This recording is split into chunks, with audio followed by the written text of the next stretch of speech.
Right. Forgot to promote this on Blue Sky. Hang on.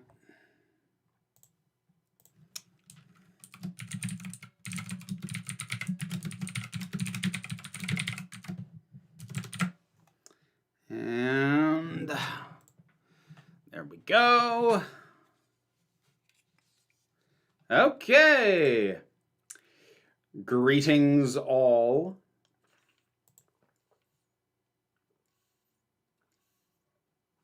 Uh, 255, Ms. Wicked Wolf, Scuzzbopper, Coyote Azul, Nick, and Cillin, I think that is. Hey, Haga, Lydia. Hope everybody is doing well as can be managed, with the world being the world. Anyways, cheers. Yep, that's still good. So, reminder that I will try and follow the chat and answer any questions that come up in it. I make no promises to answer your question, query, or comment. Super Chats will guarantee it. And if you do the Super Chat, you will also get the little gay heart of appreciation from me to you. Tonight's drinky, blueberry wine. Hey there, pirates. Good to see you. Hey, Jason. Happy New Year. I think we made it 2 days before 2026 made it abundantly clear it had no intention of reversing the trend of the last 5 years previous. Hey. But yes, Happy New Year all the same. May your personal lives improve. This is a thing that I have to when people ask me how I am, and my general answer is, yeah, I'm doing pretty good. I do feel the need to clarify, kind of like I used to have to do back in 2020, grading on the curve that is COVID, I'm doing pretty well. And now it's grading on the curve that is the world's on fire and everything sucks. I personally am doing all right. It is just kind of it's the most that I can hope for you. I think I hope for too much for the world to get better, but may you all be as unscathed by the horrors as is possible. That's what I'm going with. So 4 punk bands on New Year's Eve. I'm amazed I lasted that long. Neat. Very cool, Coyote. Yeah, punk can go ahead and just come back. It's a good atmosphere for it. I mean, genuine punk. Not that I have a problem with pop punk. Pop punk is fun, but that's not what I'm talking about. Some good news. The Gabby Goat was knocked down by wind. Or Gavel Goat. I forget how to pronounce that. Yeah. Even God hates that thing now. I did see that. The horrors persist, but so do we. 'Tis true, pirates. I'm scathed. I'm very sorry to hear that, Context Wrench.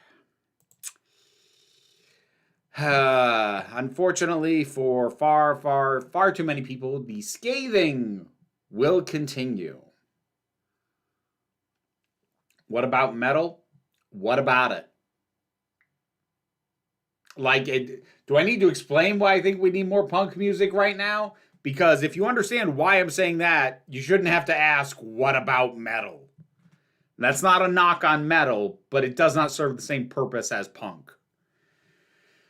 In Stranger Things 5, there's a reveal where you find out. Okay, actually, I'm not gonna read that. I'm not gonna read that. Actually, with your permission, I'm gonna remove that because I have actually started watching the damn thing because I was getting too many people asking for a follow-up to the Vecna video. The Vecna video.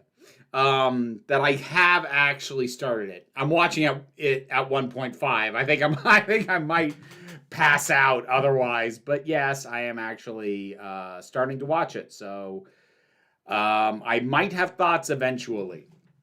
I mean, the question is whether or not I have enough thoughts for a main channel video. Probably not, but we'll see. I'll know when I finish it. Cannot wait for the warm weather to come. I hate the cold. I don't mind the cold in the abstract. What gets me down in the winter is how early it gets dark. That's what gets me. You know, nighttime at 4:30 bums me out and drains me. Especially like on days where I have trouble getting going. So like I haven't really felt like I've started to function until like noon, and then there's 4 hours of daylight left. I'm like, oh, great. Why do I bother? A week from today is my pinning ceremony. Congratulations. Registered nurse. That's awesome, Pirates. I'm really, really happy for you. Nurses are awesome. My mother was a nurse. We need more punk because it speaks truth to power. It speaks truth to power, but also it is a expression of anger. There's a punk band that thinks punk isn't political. Then they're not a punk band. I revoke that title. They don't get to claim that. If you want to make the claim that punk is not political, you don't get to claim that you are punk. Because if you understand the genre so little, you have no business claiming you're a part of it. Zero. Nada.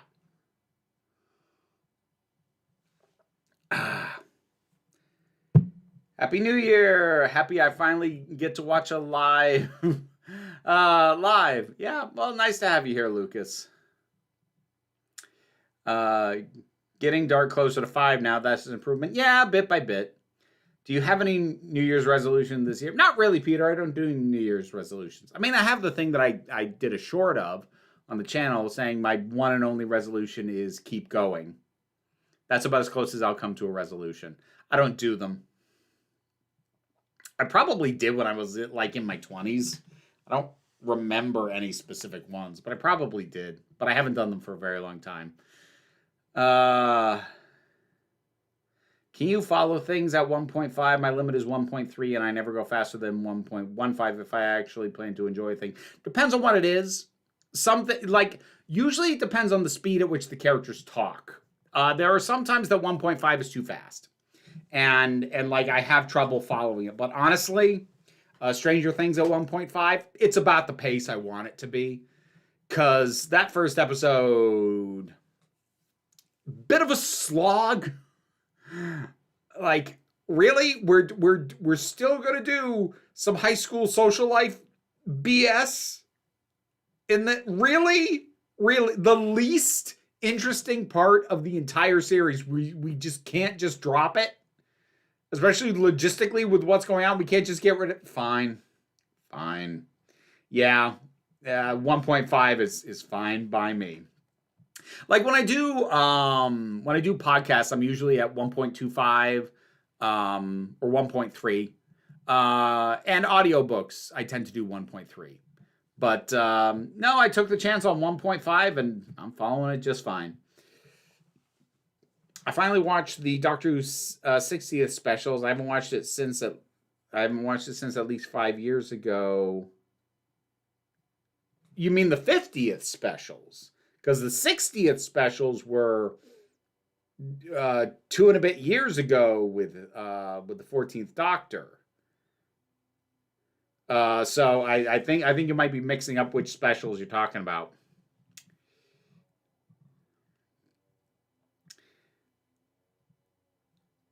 Let's see. I'll be working in renal oncology, palliative medicine, surgery unit. Woo! My end goal is hospice. Best of luck to you. Hospice is important work. It's heavy work, and bless you for aiming for it. At this point, I keep going out of spite. I find spite can be a great spark. It's not a great long-term motivator. Although it can, like, here's the thing. Spite can relight the engine. For me, at least. Not speaking for anybody else. Whatever motivates you, motivates you. I find spite to be a great spark, a great ignition. I do have to have more going for me than just spite, but spite will light the fire, and if there is ample kindling, it'll keep going. More accurately, I watched Star Beast the Giggle. I skip Wild Blue Yonder because things that act like humans but aren't humans hit way too hard in the uncanny valley for me. I mean, that's personally why I like that episode, but I know everybody has their different things they don't care for. Okay, Kira, you threw me off when you said you hadn't watched it since at least 5 years. Oh, you mean Doctor Who in general you haven't watched since at least 5 years ago. Oh, I thought you were saying like you hadn't rewatched those specials since 5 years ago. Okay, I misunderstood what you'd said. That's what threw me off. I made a New Year's vision board. I hope you find it helpful.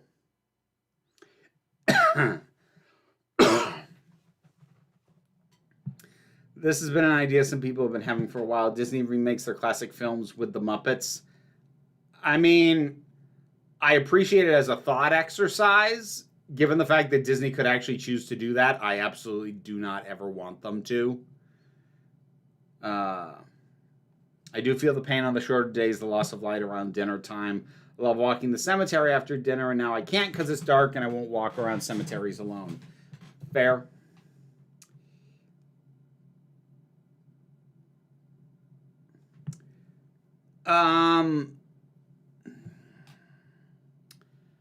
So, Elizabeth, first of all, I know that's not your name, and I know that's not your face in your profile picture, and, like, you asked this in a comment on the channel, and I didn't reply to it because you were weirdly confrontational in your wording on it. I'm gonna answer it now, but tread lightly, because vibes are off. Are you non-binary? Well, first of all, the wording of your question, are you a non-binary or a transgender? Like the dehumanization of the groupings, like it's a thing that people are. Like, would you ask somebody, are you a black? Are you a Jew? Like, no. Are you black? Are you Jewish? Like, what? The way you're even wording this is really weird. Okay? So your vibes are terrible. But I'm going to answer the question. I am both non-binary and transgender. My pronouns are she and they. I accept either she, her, or they, them. I don't like to hear the masculine pronoun. I will leave it at that. My New Year's resolution is to get the first draft of at least one of my writing projects done and also get married. Good luck on both of those. I would love to finish the freaking draft of a book that I've had most of a finished draft for ages. After you've watched Stranger Things 5, I want to get your opinion on Derek, given how much you hate fat jokes. Oh, great. Great. Now I have that to look forward to. I watched through all the Die Hard films over the last week. I'm sorry. There's only 2 worth watching, but you watched all 5? Ugh. I'd only seen the second film once many years ago and actually gasped this time at the twist villain reveal. I barely remember the second one. The second one is the least bad of the bad Die Hard movies, but I don't like it. The first one is great. The third one is great. The second one is just such a retread of the first one. The second Die Hard is the kind of sequel that its very structure I loathe, because it is just trying to recapture what the first one did and just throwing as many elements as it can think of into the mix, even if they have no business being there. Like Al being part of it and talking with John over the radio again, and it happens at Christmas again. Like, we'll just reuse as many elements as we can think of. Like, oh God, I hate that. Same reason I hate Men in Black 2. Same reason I hate the second Kingsman movie. I hate that. Ghostbusters 2 even. God, I hate that.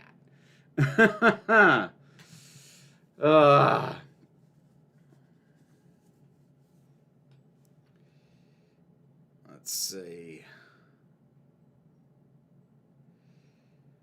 I watched the new Jason Statham movie this month, Shelter. I've lost track of his stuff. For some reason, he's the one he's the one actor where he could do a movie with a story so bland like cardboard, but him being a badass will win me over every time I make the film good for me. There are some like that. Yeah. Supreme Omega! Thank you very much for the super chat. I appreciate it immensely. On Marvel, remember when Wanda was more known as a heroic Avenger? Yep. Nowadays, anytime Wanda gets mentioned, it's always disassembled in House of M, which is bullcrap. And it's one of a number of reasons, although it is ultimately the main overriding reason, that I really hate Doctor Strange and the Multiverse of Madness. Like, I have my issues with WandaVision. I do. But as an examination of her grieving, I think it actually works pretty decently. And then they just throw all that away. Like, I foolishly thought that they wouldn't make the same mistakes with Wanda that they do in the comics. But they did. And arguably, they did it worse. Wanda gets done so freaking dirty, it's infuriating.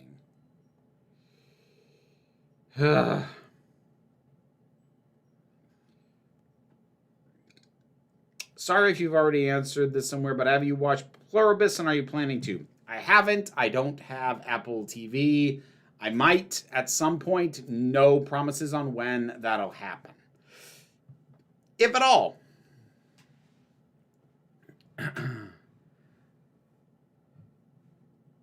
Wanda has had such a great status quo lately and is now the Sorcerer Supreme. Enjoy that, Pearl May. Enjoy that until a new writer comes along and decides he wants to do crazy Wanda again, and they ruin the character yet again. This is part of why I have no interest in getting back into comic books, because at this point it is very evident to me that no matter what good things are done with a long-running character, somebody else will come along later and then either decide that the best parts of the character's history are the things that I don't want to ever see again, or like just shouldn't be repeated because that arc was finished, and then they just do them again, or they'll just put somebody on the character who doesn't get it and just screws it up at the base level. Although that happens less frequently. The last major time I can remember that happening was with Cassandra Cain Batgirl, which was a while ago. But, like, the 90s was the last time I was really able to seriously care about the big two, because they were trying new things. A lot of it didn't work, but they were still trying new things. And since we've gotten into the 2000s and on, it has been much more about recapturing the iconic versions of characters, especially at DC. DC does this worse than Marvel, but Marvel does it too. And they reset characters, like, and they'll take some big swings and some interesting notions, and then ultimately just reset character to how the general public knows them, even though the general public doesn't read comics. Yeah, whatever. Did you ever watch Scrubs? Nope, never did. Didn't care. It looked fine. I just didn't care. Am I going to watch Vision Quest? I don't know. Like, my general answer on the Marvel stuff right now is, I don't know, man. Yesterday, I watched a video about everything Avatar does to make his universe realistic besides just high-end CG. I watched Stranger Things finale right after that and made me start noticing all the stuff they're not doing to make the Upside Down as real, if you get what I mean. I get what you were burdened with knowledge, 255. This is the kind of things that happens to, like, it happens to critics a lot. Anyone who, like, takes in more entertainment than the average viewer will get more familiar with the flaws and spot them in ways. And yeah, especially when it comes to special effects. Like, the main thing that I tend to cite is there is a reason that Davy Jones from the second and third Pirates of the Caribbean movies, despite being, at this point, I think, about a 20-year-old effect, possibly, yeah, it's about a 20-year-old effect, and it looks better than a lot of the CGI and stuff right now. And it's because so few people are doing the work to ensure that the effects will integrate correctly. And I don't know how much of that is directors who don't really know how to do it, people who are not given the proper prep time, because producers are under this belief that, well, we're just doing it CGI, we just fix it all later. Like, no, you have to prep for the CGI and shoot things in a certain way to be sure that it looks good. Otherwise, it looks like what a lot of CGI has looked in the last 10 years. Like, the first Jurassic Park still looks good. Come on. Who doesn't have a crush on Kate McKinnon? That would be me, Trista. I don't dislike Kate McKinnon. She's fine, but no, never did anything for me. I get it, but no, not me. This is why I gave up Marvel and DC Comics 25 plus years ago. The rotation of writers does not guarantee quality. And I've read comics since I was 3. I mean, like, even sticking with the same writers, there's no guarantee of quality. But, like, the problem with bringing in someone who hasn't written the character before, like, this is best epitomized by what has gone on at DC. Because you had frickin' Jeff Johns come in and decide to bring in Barry Allen back as the Flash, despite the fact that Wally West, I think, had actually been the Flash for longer than Barry Allen had previously at that point. But when he read comics growing up, it was Barry Allen, so he brought back Barry Allen. And it's just masturbatory. It's like, I want to do what feels, and like, I'm not saying writers shouldn't do what they are drawn to, but like, think about what you're throwing away. And a lot of and that's not to say you can't retcon stuff. Of course you can. You can retcon, you can undo stuff. Some stuff was a mistake, but also, like, DC in particular, DC had such amazing legacy characters, and they've just thrown pretty much all of them away. They've either literally thrown them away or they've stripped them of meaning, because now both the legacy character and the original version are coexisting, which defeats the purpose. With regards to Die Hard 2, the other 3 are returning characters from the first. Dick Thornburg was the one who really didn't need to be included. I would argue almost none of them did. And yes, he definitely didn't. But like, again, Rowan, it's more that it speaks to a mentality of sequels that I freaking hate. Absolutely hate. Did you watch Fantastic Four? Lucas, I think it's funny. It's funny that you asked me that, because just before sitting down to shoot this, I filmed a reaction to the latest Doomsday trailer, Avengers Doomsday trailer. And I mentioned in that reaction that nobody's asked me if I've seen Fantastic Four yet, which makes it hard for me to prioritize because nobody seems to care. No, I haven't seen it yet.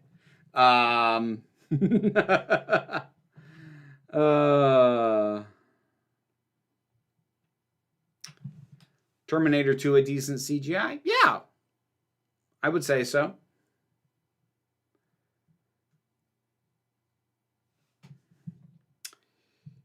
Animatronics off screen give me panic attacks. Again, Uncanny Valley. Oh, fair enough. Particularly, they talk about how Avatar goes out of its way to have natural seeming light. After that, I immediately started knowing how obvious it was that the Upside Down has studio lights. Yeah. Like, Avatar does a lot to be sure things look right. And I would say, of the things, that still get financed today, it is the standard bearer of putting in the work to be sure the effects look good.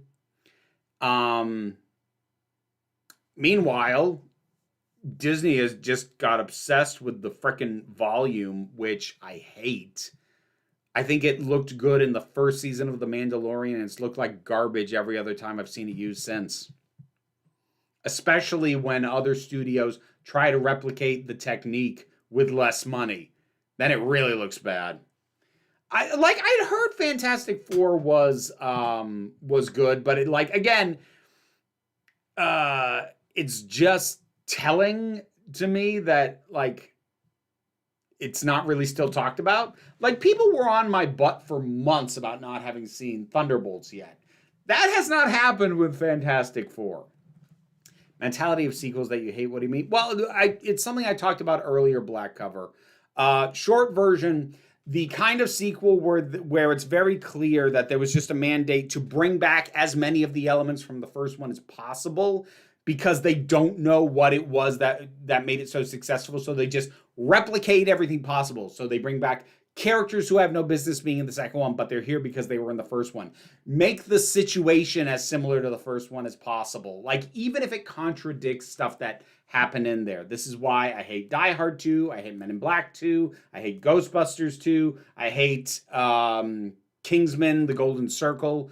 It is a mentality that does not feel like, how do we leap off of this or continue onto another story? It's, we need to make it as close as possible to the last one, because if we miss any of the elements or components, then we might miss the secret sauce. So we just literally recreate it again. And I hate that. I hate it. Absolutely loathe it. Avatar puts in a lot of work except for the script.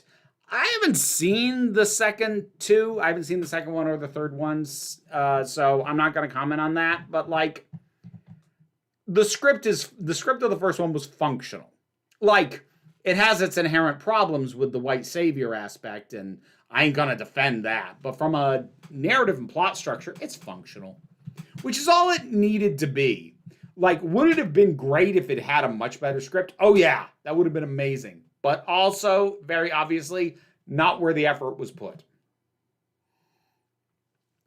The Baba Duchess! Thank you very much for the super chat. I appreciate it immensely. I really enjoyed your video about hating Vecna. Even though I don't feel the same about him, I do share your feelings about the Lovecraftian unknown. I find far more comfort in an indifferent universe. Yeah. We are the outliers. We are the odd ones out on that, Baba Duchess. Most people don't feel that, which is fine. But the world being, the universe being too large and vast and incomprehensible that it could literally contain unknowable monsters, concepts, beings that it is literally impossible for human beings to comprehend. I think that's amazing. I think that's incredible. Like, I will hear sometimes, you know, this isn't like people I know, but like doom scrolling TikTok or whatnot.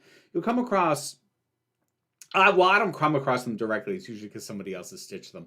But you'll get these people often with, you know, a religious intonement to their voice, being like you really think that we are just a cosmic accident, just a random chance? And I shrug and go, do I know that for a certainty? No. Do I think it's possible? Yes. Do I think that diminishes us? No. What were the odds? What were the chances that on this random planet, in this random galaxy, in this massive expanding universe, that the circumstances to not only create life, but to create the kind of life that we are would ever shape or form or be allowed to happen? I don't think that is any less miraculous for being a quirk of statistics than I do from it being the design of some higher power.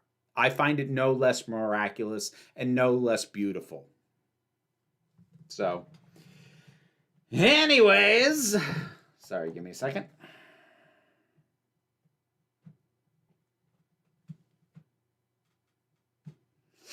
All right. I got to check the Discord. Reminder, the Council of Geeks Discord is a Patreon exclusive perk. If you donate $2 or more per month, gets you access to the Discord, where you get to ask questions that will be addressed on stream. So I'm going to burn through these quick as I can. What are your New Year's resolutions? I don't really do them as I did in a short late last year. Keep going. That's about as close to a resolution as I'm going to get. Any writing projects in the works this year? I desperately want to have a finished draft of a second novel. so that I can start putting it out to beta readers. Looking forward to any films or shows this year. I can't even remember what's coming out this year. So off the top of my head, no. Sorry. Do you think that when Doctor Who Christmas special airs that the writer would explain why Miss Flood, aka the Ronnie, could break the fourth wall? No, I seriously doubt it. Or do you think that the Christmas special would not address anything like that, instead be a self-contained story? I fully expect it to be a self-contained story. That is my belief, and that's what I'm anticipating. I mentioned before that I listened to parenting podcasts hosted by 3 male comedians. There's a bit in the last episode where one of them said, calling it now, my 3-year-old is going to be some kind of queer. He's really into playing dress up in his big sister's princess costumes, and I'm so here for it. Thoughts on that kind of response? I mean, feeling enthusiasm is a million times better than the opposite, but ideally, shouldn't you kind of be entirely neutral about your kid's gender sexuality / gender identity? Well, I think the format in which you're hearing them say that kind of skews it. Like, a podcast format, especially for comedians, is going to encourage them to turn something into a bit. And you don't really get a bit out of being like, and maybe that's an indication of something, maybe it's not. We're gonna let this kid sort themselves out, and we'll be here to support them regardless. Doesn't really get you a bit. Whereas saying stuff like into his big sister's princess costumes, and I'm here for it, is closer to a bit. So, like, I don't really have thoughts on it because of the inherently performative nature of what the podcast even is. Makes me uncomfortable, like, judging how sincere a position that is. In the broadest sense, you should not be imposing expectations, but, like, it's okay to have a belief of where you think your kid might end up. You shouldn't necessarily be nudging them in a specific direction. Let them find their own way. But, like, you're going to have your guesses as to how your kid's going to end up. That's normal. That's human. The first Stargate spinoff was about a team on another planet because the writers thought if it was set on Earth, fans would be constantly asking, why don't they call SG-1 every time something went wrong?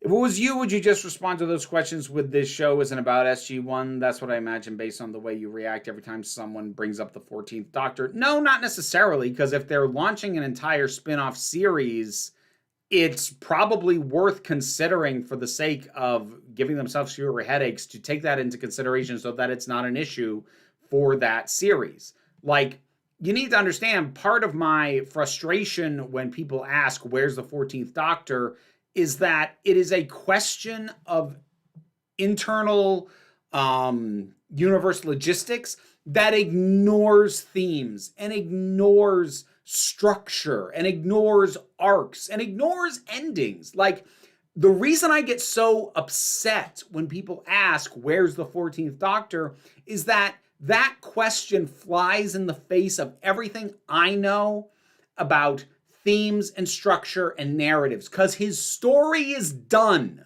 The only argument made for bringing back is a logistical one, but it ignores everything that I actually care about with stories. I don't care about the logistics. I don't care about the lore. I don't care about the mechanics. I'm not saying they don't matter at all, but they matter way less to me than arcs, than themes, than, your overall narrative point.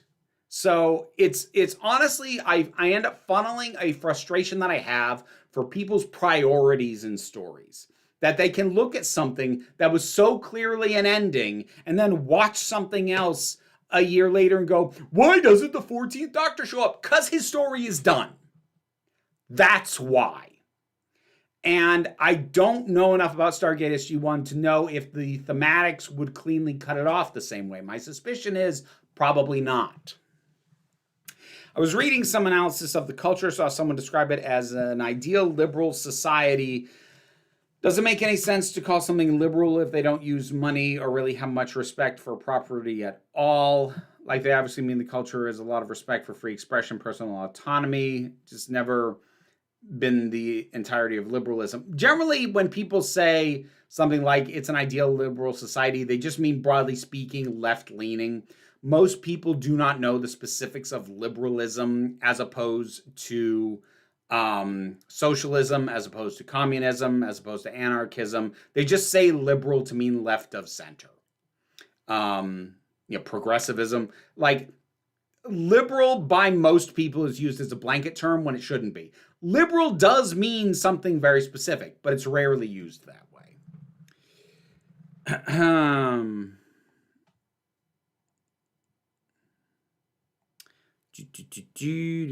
Let's see. Now that you've seen The War Between the Land and the Sea in its entirety, do you think it's a good decision to dedicate 5 of the 26 episodes commissioned by Disney to a spinoff?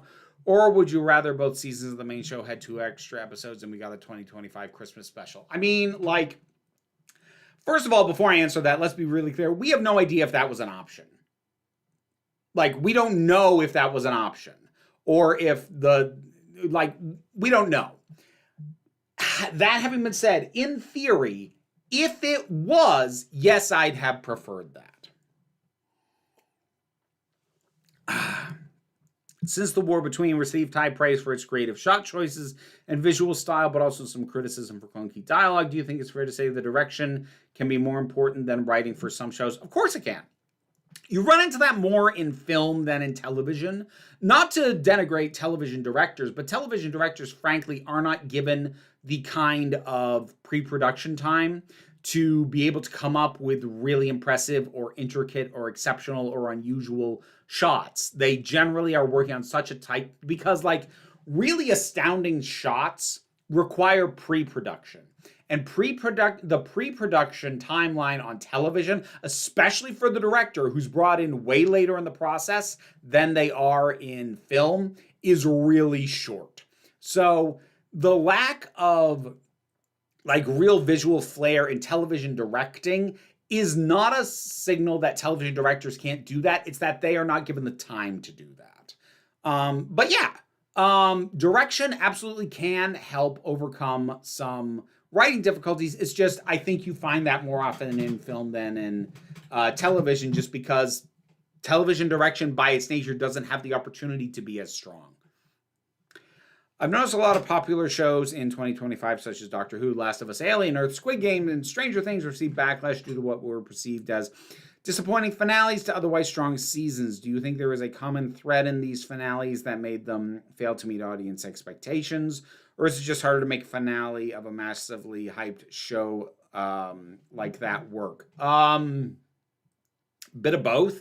I mean, like, they don't all have the same problem. Keep in mind, I haven't seen the 5th season of Stranger... Well, I've seen the first episode of the 5th season of Stranger Things. But anyways, with The Last of Us and Alien Earth, their big problems are their finales don't feel like finales. It feels like a mid-season pause, which, as far as the overarching story goes, it basically is. It's not an actual climax of anything. It's just, and this is where we're going to stop, and we'll be back in however many years to do the rest of it. So that was the issue there. Doctor Who, they were just bad. Like, granted, a lot of the problems with Reality War were compounded by Gatwa leaving on short notice, but like, even if that wasn't the case, just the overall shape of that thing wasn't great. Squid Game, I think Squid Game is a case where I think, while I am more positive on the 2nd and 3rd season than I think a lot of other people are, I think it was just a mistake to make follow-ups at all, to be completely honest. I think that it was never going to have the impact of the first one, but people wanted it to anyway. So I think it's a mix of things. Sometimes it's the hype. I think that hit Squid Game more than anything else. Doctor Who, those finales were bad in ways that Doctor Who finales have been off and on since it came back. So, like, we just had bad rolls of the dice on that. And then Alien Earth and Last of Us were very specifically, the finales didn't feel like finales. So I think, honestly, I think it's coincidental, because no, there isn't a linking core thing that made those not land right. It's different for each one. It just kind of all panned out in a bad way. Oh, hello, we have super chats. Let me catch up on these. Coyote Azul, back again. Thank you very much. Oh, no, not back again. This is your first super chat. It was Supreme Omega before. Sorry, I assumed back again because I'd seen you in the chat before, so like my brain did a thing. I'll have another sip of wine. I'm sure that'll sort everything out. I tend to refer to Carl Sagan's pale blue dot speech when I think about our relative insignificance in the cosmos. It's both haunting and hopeful. Yeah, good call. It's a good one to go with. Jennifer De Benedetto, thank you very much for the super chat. I appreciate it immensely. Just wanted to wish you a happy new year. Thank you. And thank you for your generosity, and a happy new year to you as well. Lucas Cecilio, thank you very much for the super chat. DC got better quite a bit recently. Absolute Wonder Woman and Martian Manhunter are very good. They're both worth checking out. Excited for LSH revival. What is LSH? Hang on.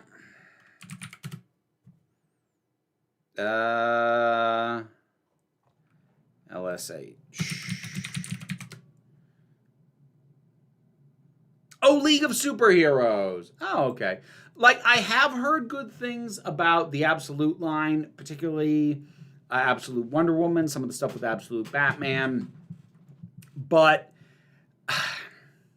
forgive me for not getting overly excited, because I feel like, while it sounds like it's off to a much better start, it's just the Ultimate Universe again. It's going to continue until it becomes as convoluted or nearly as convoluted as the main universe, and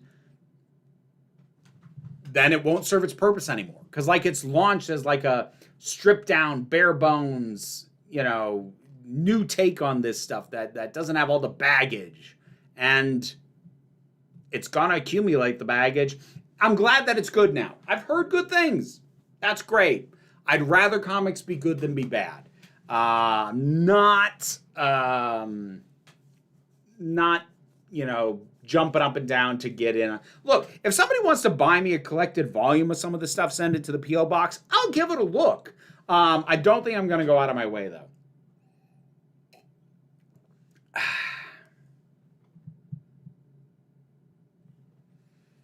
Nah, not as bad. What happened to Omega and Ronnie wasn't as bad as anything before that.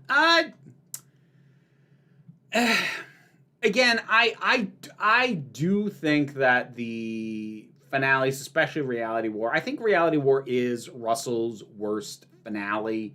But again, the problems that it suffers from are problems that have plagued Doctor Who finales before, and not even just his. So, yeah. Does it annoy you when shows/films use being overweight as a way to visually symbolize someone is right-wing or pro-capitalist, like because it visually implies overconsumption? I'm not sure I've seen a ton of instances where I would say definitively that I've seen. Like, I know that's a thing. At least in the media that I consume, it is not like, okay, very specifically the sort of, and they're almost always Southern when they do this, the sort of rotund Southern Republican that sounds like Foghorn Leghorn is kind of a stock character. But outside of like that, engaging in that specific stock character trope, I can't say that I see it enough to actually have an opinion either way. Feel like Omega's design would have fit Sutek. What do y'all think? Well, it would have fit Sutek better than Omega, at the very least, sure. My mother thought the latest Avatar had too much action in it. To make the point, she said, I don't think anyone ate or drank anything in the entire film, which made me laugh. I mean, considering how much emphasis, at least the first one, because I still haven't seen the second one, had on like what it is like just to live on Pandora, that might actually be a really valid criticism. I was halfway through the Nerd Sync video about the Eternals. I had to disengage myself from a lot of unhealthy New Age ideas over the past couple of years, unfortunately. Yeah, like, New Age is one of those things where it's like, the heart's usually in the right place. Some of the specifics get real weird.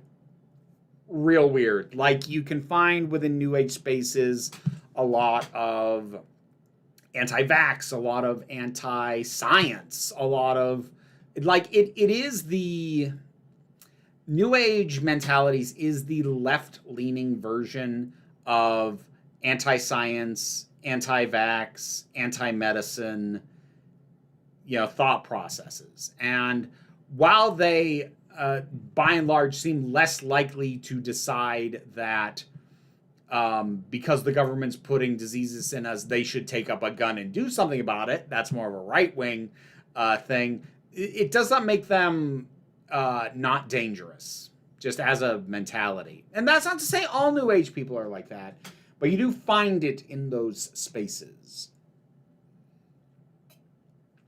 Do you blame Dark Phoenix Saga for inspiring the trope of heroine getting corrupted by their own omnipotent power because so many writers try to copy it? That can't be the first time that trope was a thing, though. Like, heck, Tolkien hinted at that. He didn't do it, but he hinted at it with Lord of the Rings, with Galadriel. Like, her whole thing of, don't give me the ring because I would become this monster if I had that much power. So, like, no, I don't blame Dark Phoenix Saga for it because Dark Phoenix Saga didn't invent it. Like, Tolkien's, all of his works are heavily influenced by folklore and fairy tales, existing stuff. So if he used that as a throwaway trope, like, that's a long-standing thing. That having been said, is Dark Phoenix, like, for probably an entire generation of writers, the first time they encountered it? Quite possibly. But that doesn't make it the Dark Phoenix Saga's fault. It's pretty rare for me to blame the originator of, or the originator or the popularizer of tropes I don't like. Like, I hate overly shaky handheld camera work. I especially hate it in action scenes. I can't stand it. I don't blame the Bourne Identity movies for that. They popularized it. They also did it better. I could actually follow those fights a bit. But then you get something like Quantum of Solace. It's not the fault of the Bourne Identity that other directors or studios or cinematographers or whoever saw that and thought, well, how hard can it be? And then did it horribly. It is not the fault of the imitated for the harm of the imitators, if that makes sense. I may on occasion facetiously say things like, I blame this, but like, usually when I say that, I'm kind of half joking. Like, okay, here's one that I would actually blame. Pretty much anyone who has even a vague perception that Superman either is or is meant to be a mouthpiece for the US government, I'm gonna blame Frank Miller for that. For popularizing that.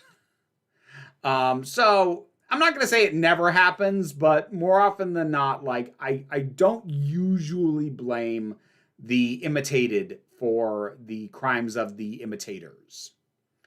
I have a show to recommend you, Touch. Starred Kiefer Sutherland as a single dad understanding his son, played by David Mazouz, Bruce Wayne from Gotham. Has the ability to see patterns through numbers, which allows him to predict the future. I think I've heard of that. I don't remember much about it, though. I never saw it. But I remember, seeing a trailer or something. What movie or show has the most satisfying / best ending you've experienced? I mean, my favorite, and I know we're not supposed to praise anything Joss Whedon did, but sorry, I'm going to do it anyways. My favorite, I have two favorite TV finales of all time. One is Angel, and the other is Star Trek The Next Generation. No, that's my third place. No, the other one's Cheers. Sorry. I should have taken a drink right before answering that. I think the two best finales in television history are Cheers and Angel. So those, I think, are absolutely stunning. For movies, it's harder to narrow down because, there's a lot more great movie endings than there are great TV show endings. Ending a TV show well is incredibly difficult. So the times that it happens really stand out. I mean, other things that I think could be in consideration when it comes to television might be The Owl House, She-Ra and the Princess of power, potentially. There's some other ones out there. But getting a really amazingly good TV finale is so much harder than getting a good movie ending. Because to end a movie well, you just have to pay off the last 90 to 120 minutes on average. To end a TV show well, you have to pay off dozens of hours, if not hundreds of hours worth of stuff and journeys and characters and audience expectations. And that is so much harder. I personally blame Frederick Wortham and the subsequent comics code for the regulation of Superman as a mouthpiece of the establishment. I mean, you can blame Frederick Wortham for a lot of stuff. But also, he's not quite what we were talking about because he's not a writer. He didn't popularize things. He imposed bullshit is what he did. God, what an awful human being. Glad he's dead. I don't think that's mean. He's been dead for a long time, but Didn't Miller say Superman was like that because we were seeing him from Batman's perspective? I don't know, Nick. If he ever said that, he's lying. Like, that's not Batman's perspective. That's the narrative's perspective on him. So, yeah, no. If he said that, I don't believe him. In Season 8 of Stargate SG-1, there's a bit where an alternate universe version of Sam Carter is trying to come up with something to say to her boss to get a raise. Okay. I don't know what to do with that. I always wanted to fight a dragon. Yeah. Like the point, what is beautiful about the ending of Angel is that it understood, and this is the same reason I love, this is like literally the exact same reason that I love the ending to The Gray. The point is not whether or not you win the fight. The point is that you made the decision to keep fighting. That's what matters. The outcome is irrelevant. Once you make that call, that's what the story was about. The story was about making the decision to keep fighting. And once we know that decision is made, you can end it. It's awesome. I love it. Hopefully we never get a found footage trend again. I mean, it'll always exist in low budget, especially horror movies, just because it's cheap. But yeah, I don't think that'll be a major trend again. Series finales for MASH had me crying. I've heard that. I am not prepared to watch the entirety of MASH in order to see that final episode and have the payoff hit me the way that it would for someone who'd watched the whole thing. So I don't know if I'll ever be in a position to appreciate it, but I have heard that. Stranger Things fans expect a secret finale tomorrow. Oh my God, really? Reminds me of what Sherlock fans expected. The same thing that ended 9 years ago. Oh yeah, the supposed secret finale to Sherlock because the real finale was so bad. It was so bad. Oh my God. Some people will write off that entire last series of Sherlock. I won't, because the second one is great. It's fantastic. It's so good. That finale, though, it's so awful. Wow, I haven't thought about that in ages.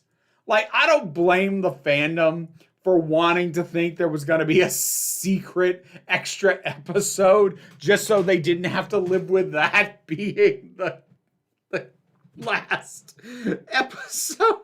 God, so bad. Oh my God. I feel like I should rewatch that with a bottle of wine. It's so terrible. Oh, Jesus. The Sears finale, God. Why am I drinking after I've made a mistake like that's going to fix the problem? Thankfully, we're done. The Cheers finale is amazing. But it gets to me that after dropping a truth bomb about Sam, it covers it right up with a lie about the bar being a substitute for a family like what all his friends had. Not sure I completely follow you on that, Pearl. Like, here's the broad thing that I can tell you why the Cheers finale is so good. It does the perfect balancing act, because for a show that had been around for as long as that, and for a show whose initial premise was the dynamic between Diane and Sam, and Diane had been off the show for a long time, the Cheers finale managed to bring back Diane and have her there and have that resurgence of what they had without having it take over the entire thing. Hold on. Am I still live? Okay. It looked like it hiccuped there.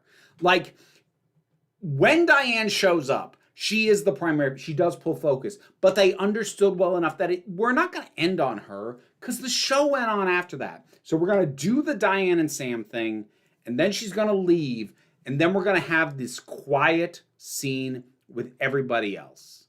And it's so good. It so perfectly embodies every single character who's in that room.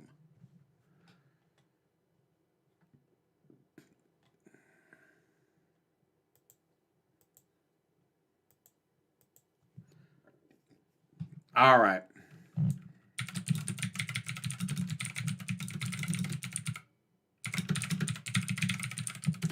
I just got to notice that I might be buffering, and unfortunately, I don't know why. Nothing has changed. I didn't alter anything. I didn't start doing anything. All right, hang on.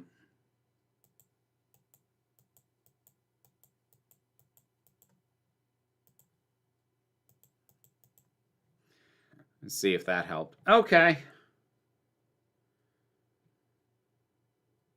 Okay. Looks like we're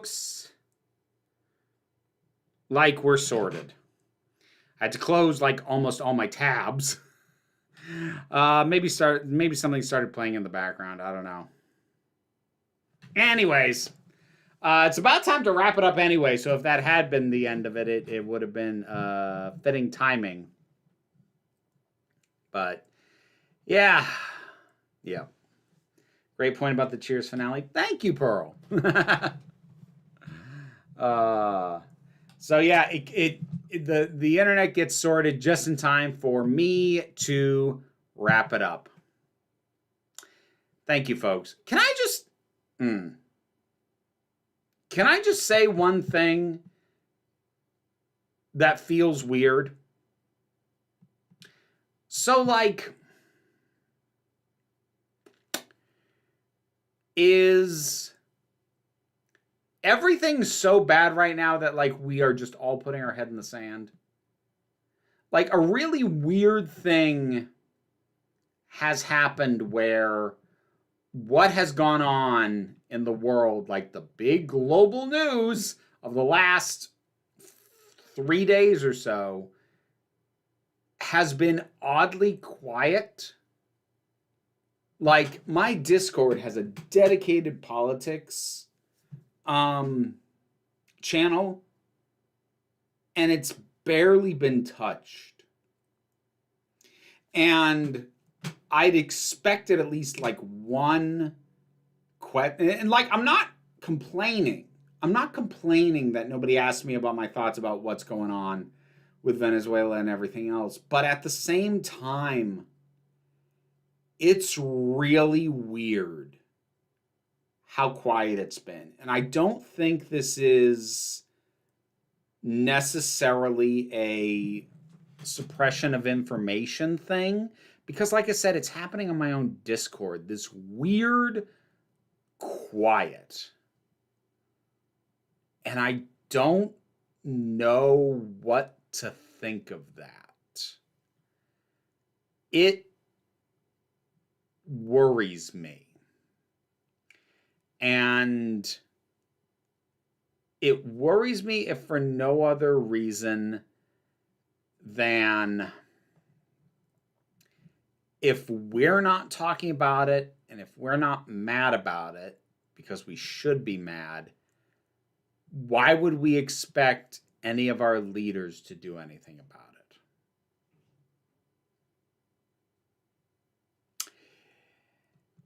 it? Anyway. Yep, we're going to wrap it up there.